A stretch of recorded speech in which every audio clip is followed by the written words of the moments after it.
ரதியக்கா அடுப்படியில் இன்றைக்கி சத்தான கொண்டக்கடலை முளை கட்டினது. அக்கா அந்த கொண்டக்கடலை சப்பாத்தி செய்ய போகிறேன் இன்றைக்கி. அக்கா எப்படி செய்கிறேன்னு பாருங்கள், வாங்க பண்ணுவோம். இப்போ அக்கா ஒரு மிக்ஸி ஜார் எடுத்துருக்கிறேன். இந்த கொண்டக்கடலை வந்து முளை கட்டினதுப்பா. 8 மணி நேரம் ஒரு நாள் ஃபுல்லாக ஊற வச்சுட்டு அப்புறமா நான் வந்து நல்லா தண்ணியை வடிய விட்டுட்டு ஃப்ரிட்ஜில் டப்பர்வேரில் போட்டு வச்சுருவேன். நல்லா முளைச்சிரும். இது வந்து 1 கப்பு எடுத்துருக்கேன். இந்த அளவுக்கு 1 கப்பு எடுத்துருக்கிறேன். ஒரு சின்ன துண்டு இஞ்சி போட்டுக்கலாம். கொஞ்சமாக சால்ட்டு, ஒரு சின்ன ஸ்பூனுக்கு 1/4 ஸ்பூன். இதை வந்து எவ்வளோ தூரம் நம்ம நைஸாக அரைக்க முடியுமோ அதை தான் அரைச்சிட்டு வந்துடலாம். இப்போ அக்கா அதை தண்ணி ஊற்றாமல் அரைச்சிட்டு வந்துருக்கிறேன். இங்கே பாருங்கள், இந்த அளவு அரைச்சாச்சு. இப்போ நம்ம வந்து 1 கப்பு கோதுமை மாவு அக்கா 1 கப்பு எடுத்துருக்கிறேன். கொஞ்சமாக தான் இது செய்ய போகிறேன், அதனால் 1 கப்பு எடுத்துருக்கேன். இதில் வந்து எல்லாத்தையும் நம்ம அதை வலித்து போட்டுக்கலாம். இப்போ கொண்டக்கடலை பேஸ்ட்டெல்லாம் வலித்து போட்டுட்டோம். இதில் ஒரு வாசனை இல்லாத ஆயில் வந்து என்ன ஆயில்னாலும் இந்த சின்ன ஸ்பூன் தான், ஒரு 2 ஸ்பூன் ஊற்றிக்கலாம். ஊற்றிட்டு ஏற்கனவே நம்ம சால்ட்டு கொண்டக்கடலையோடு சேர்த்து போட்டிருக்கிறோம், அதுவே போதும். இப்போ நல்லா இதை நம்ம நல்லா சப்பாத்தி மாவு பார்த்து கொஞ்சம் தண்ணி தெளித்து பசங்கிடலாம். எல்லாத்தையும் நல்லா கலந்துட்டு அப்புறம் தண்ணி தெளித்து பசைங்க.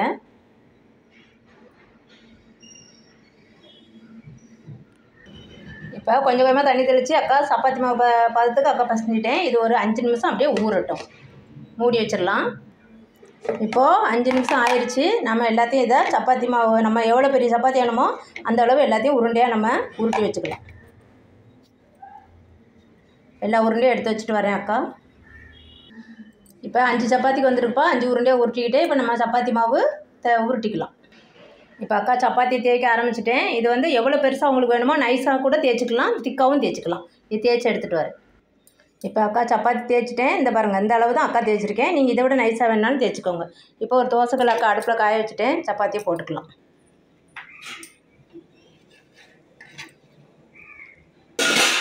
வாவ்,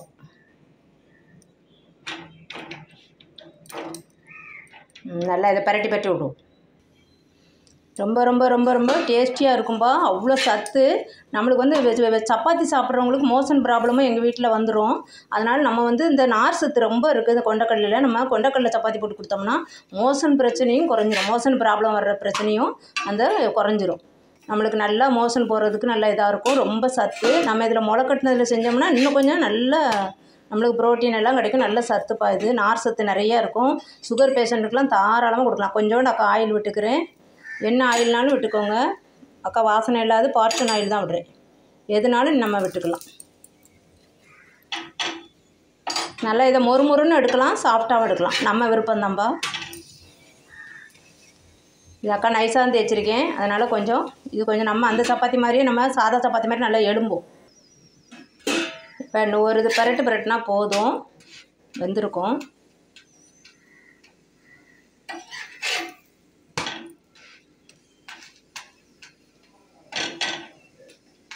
இது ரொம்ப சத்தான சப்பாத்தி.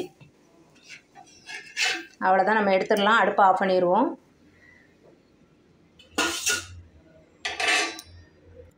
அவ்வளோதான், இனிமேல் நம்ம சாப்பிட வேண்டியதான். முளைக்கட்டிய கொண்டக்கடலை சப்பாத்தி ரெடி. ரொம்ப ரொம்ப ஹெல்த்தி, ஆரோக்கியமான சப்பாத்தி. இன்றைக்கி அதுக்கு அக்கா வீட்டில் சைடிஷ் என்னென்னா காம்போ கோஸு தக்காளி எல்லாம் போட்டு அக்கா கூட்டு பண்ணியிருக்கிறேன். அதை தான் இன்றைக்கி வச்சு சாப்பிட போகிறோம். கோஸை வந்து ரொம்ப ரொம்ப ரொம்ப டேஸ்டியாக இருக்கும். இதேமாதிரி செஞ்சு பார்த்துட்டு அக்கா கமெண்ட்டில் எப்படி இருக்குன்னு சொல்லுங்கள். ரதியக்கா அடுப்படிக்கு சப்ஸ்கிரைப் பண்ணுங்கள், லைக் பண்ணுங்கள், ஷேர் பண்ணுங்கள். குழந்தைங்களுக்கான சப்பாத்திப்பா. அப்புறமா குழந்தைங்களுக்கும் இந்த காலத்தில் மோஷன் ப்ராப்ளமாக தான் இருக்குது. இதை செஞ்சு கொடுங்க. வெறும் சப்பாத்தியை கொடுத்தா நம்மளுக்கு பிள்ளைங்களுக்கு மலம் கட்டிக்கும். இதேமாதிரி சப்பாத்தியில் நம்ம நார் சத்து உள்ளதை சேர்த்து செஞ்சு கொடுத்தீங்கன்னா ரொம்ப ரொம்ப ஹெல்த்தியாக இருக்கும்.